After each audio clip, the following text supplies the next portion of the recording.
नमस्कार. तर पहा सीटेटच्या तयारीसाठी आपण या व्हिडिओमधून मराठी तसेच हिंदी या विषयामध्ये एक महत्त्वाची कन्सेप्ट विचारली जाते आणि ती म्हणजे बहुभाषिकता किंवा मल्टी लँग्वेजिझम. तर ही कन्सेप्ट नेमकी काय आहे ते आपण थोडक्यात समजून घेऊया.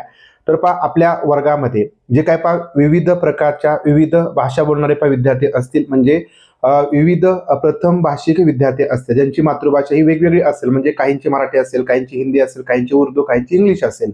तर मग एक शिक्षक त्या ठिकाणी काय करणार आहे की त्या विद्यार्थ्यांच्या ज्या विविध मातृभाषा आहेत किंवा प्रथम भाषा आहेत त्यांचा अध्यापनामध्ये किंवा वर्गामध्ये एक साधन उपयोग करतो. म्हणजेच त्या विद्यार्थ्यांच्या प्रत्येक विद्यार्थ्याच्या मातृभाषेला एक सन्मान दिला जातो, ज्याच्यामुळं एक बहुभाषिक असं वातावरण वर्गामध्ये निर्मित होत असतं. यालाच बहुभाषिकता असंही बोललं जातं.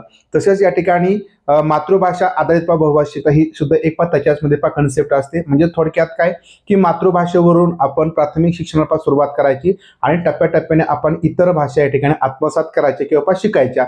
यालाच आपण मातृभाषा आधारित बहुभाषिकता असं बोलत असतो.